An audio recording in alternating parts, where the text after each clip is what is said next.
Tuto couture. Comment coudre une couverture en patchwork.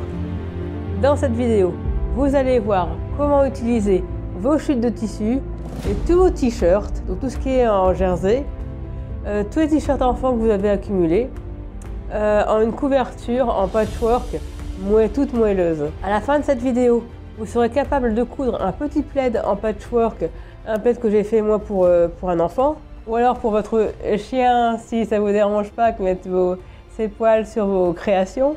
Je suis Coralie du blog créer-recycler-coudre.com. Sur cette chaîne et sur mon blog, vous trouverez astuces, conseils, tutos pour réutiliser vos vieux vêtements simplement et sans dépenser un bras. Tout de suite, nous allons voir le matériel dont vous avez besoin. Nous allons voir comment réaliser des grandes bandes de tissu, puis ensuite comment on va les assembler au fur et à mesure pour faire une grande couette, et l'astuce pour rendre cette couverture toute moelleuse. Alors, pour vous faire cette grande couverture, il vous faudra du tissu, du jersey, des t-shirts, des leggings, un petit peu de thermocollant une seule face, ça suffit, 50 cm de popeline, un pied de biche, soit votre pied de biche normal ou alors un pied de biche que je vous montrerai plus tard dans cette vidéo. Il vous faudra également un petit peu de scotch, donc du masking tape, hein. Et puis bien sûr, comme d'habitude, votre matériel de couture, donc la machine à coudre, du fil, moi j'ai pris du fil blanc et également un petit peu de fil assorti au tissu, une aiguille à repriser avec un chat assez grand pour vous éviter de vous prendre la tête. Le molleton est très important, c'est ce qui va se donner ce côté moelleux, ce côté couette à votre petite couverture en patchwork. Et il vous faudra également un drap que vous n'utilisez plus. Maintenant, c'est à vous de jouer.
Pour commencer, il vous faut une feuille de plastique.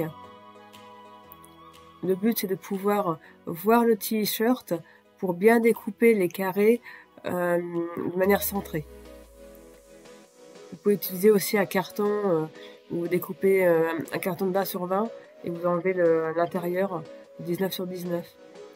Voilà, là tous les t-shirts, nous allons découper pour faire ce modèle. Comme je vous le disais, je prends cette feuille de papier plastique et je dessine tout le contour, un pas pointillé. Et ensuite, je vais prendre une épingle et je vais épingler sur l'intérieur de mes carrés, vraiment pour que quand je découpe, que les carrés puissent rester bien ensemble. Comme ça, le devant et le derrière restent bien ensemble. Et je découpe une fois, ça permet de découper moins de vêtements, hein, parce qu'il va quand même nous falloir 21 carrés, 11 roses et 10 blancs. Comme ça, là, vous voyez, quand j'enlève les épingles, ce sont 2 carrés absolument identiques.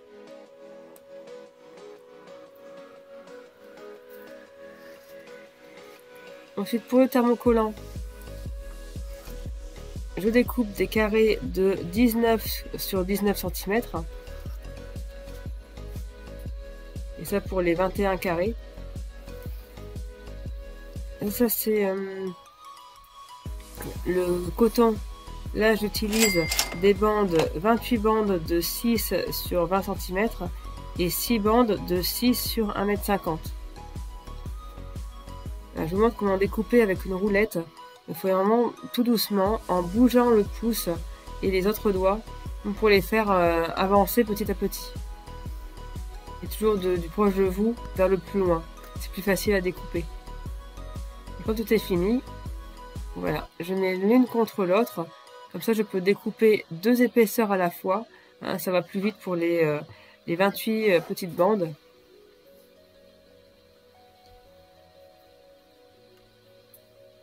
J'utilise aussi pour cette roulette une règle pour le patchwork. Hein, c'est plus facile, je trouve que la roulette elle s'abîme moins. Alors pour entoiler, vous prenez l'envers du tissu. Vous voyez là, les petits points, c'est la colle. C'est ce qui va être sur l'envers de votre tissu. Donc cette partie lisse, ce sera contre votre fer à repasser. Toujours dans ce sens-là.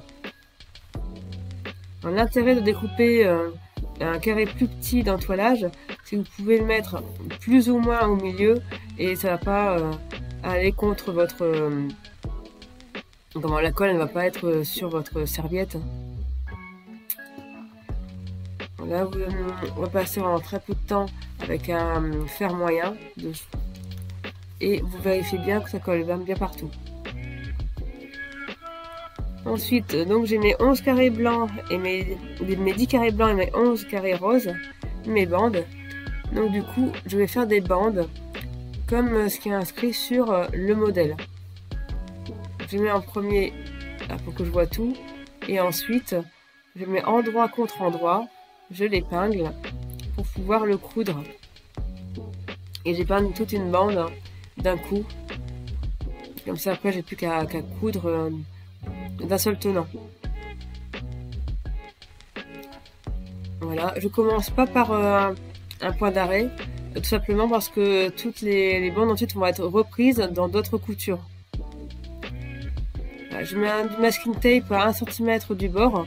Le but c'est que les coutures soient vraiment à 1 cm du bord de manière vraiment régulière. Vous voyez une première bande finie, j'ai une deuxième bande finie. Entre les deux, je vais mettre une bande de tissu coton. Donc, du coup, je mets cette bande endroit contre endroit, je l'épingle, et là ensuite je la couds. Et après, je vais, comme vous allez voir, je vais ouvrir les coutures. Ça veut dire que je vais passer au fer à repasser, mettre une couture à droite, une couture à gauche. J'ai une première bande de faite. Ensuite, pour coudre une autre bande par-dessus, je vais vérifier que les coutures des carrés soient bien alignées, et ce partout.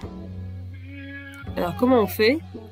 La bande du haut sera mise endroit contre endroit sur celle du bas. Et après, je vais prendre de la lumière dans la figure. Et voilà, par transparence, je peux voir que les coutures sont bien alignées. Ce qui peut vous aider aussi, c'est au lieu d'utiliser un pied de biche classique, d'avoir un pied de biche à double entraînement. Ça vous permet vraiment de coudre. Donc là, c'est les 2 épaisseurs. Mais ensuite, quand on va mettre le molleton et le drap, ça va faire 3 épaisseurs. Donc du coup, les tissus sont bien cousus sans faire de vagues. Et ça, c'est aussi très agréable pour les finitions. On gagne vraiment du temps à utiliser ce pied de biche à double entraînement. Normalement, vous allez voir une astuce si vous utilisez votre pied de biche normal et si vous avez des vagues. Voilà. Le but, c'est de pousser un tout petit peu le tissu, ce qui va se décaler, pas beaucoup, 1 à 2 mm. Donc du coup, vous pouvez un peu tirer ou un peu pousser le tissu et surtout de bien l'accompagner sur toute la longueur. Oh, on a un peu le mal de mer. Voilà, et surtout sur les coutures. Hein. C'est vrai que ça risque de glisser. Ensuite, vous voyez le résultat. Voilà, et vous voyez que c'est bien aligné partout. Et ça, c'est un travail beau et propre. Voilà, j'ai ouvert les coutures et je coupe tout l'excédent de côté. Là, je voulais vous montrer mon drap, comment il était. Attention, ah voilà les petits trous. Oui, vous pouvez utiliser vraiment un drap qui est abîmé et utiliser les bords qui ne sont pas abîmés. Voilà, pour la couverture. Alors, je mets l'épaisseur de molleton. Là, je vois l'endroit de mon drap. Et là, je vois l'envers de ma couverture. Alors, après, je vais épingler les 3 épaisseurs ensemble. Alors, je ne coupe pas tout de suite les bords. Tout simplement parce que ça risque de bouger un petit peu. Voilà, là, j'ai cousu tout les 4 bords en laissant 20 cm d'ouverture.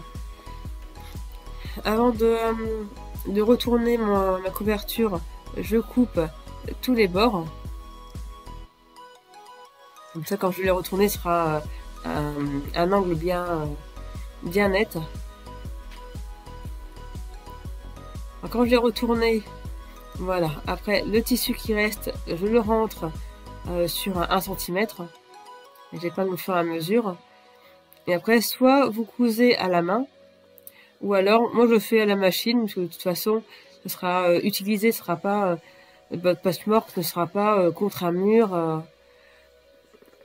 Donc du coup, pas besoin de faire des finitions trop longues. On va continuer par le quiltage, donc ça veut dire qu'on va coudre les 3 épaisseurs, donc la couverture, le drap et le molleton ensemble.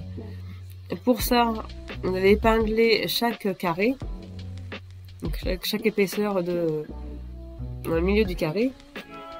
Et puis on va coudre les carrés en fait. On va suivre la ligne de couture. Faites bien attention quand vous arrivez à l'arête. Attendez, un tout petit point. Hein. Oula, oula. Alors, ça c'est normal, hein, parce que la couverture finalement elle prend beaucoup de place sous le pied de biche, sous la machine. Voilà, quand vous arrivez au bord, n'hésitez pas à faire des points plus petits. Hein. Moi je fais des points, j'ai tout cousu à 2,5. Ensuite, je fais pas de point d'arrêt, jusque les fils, je les rentre. Bah, je mets par derrière, voilà, c'est impeccable. Et derrière, je fais un double nœud. Et ah oui, je fais un double nœud.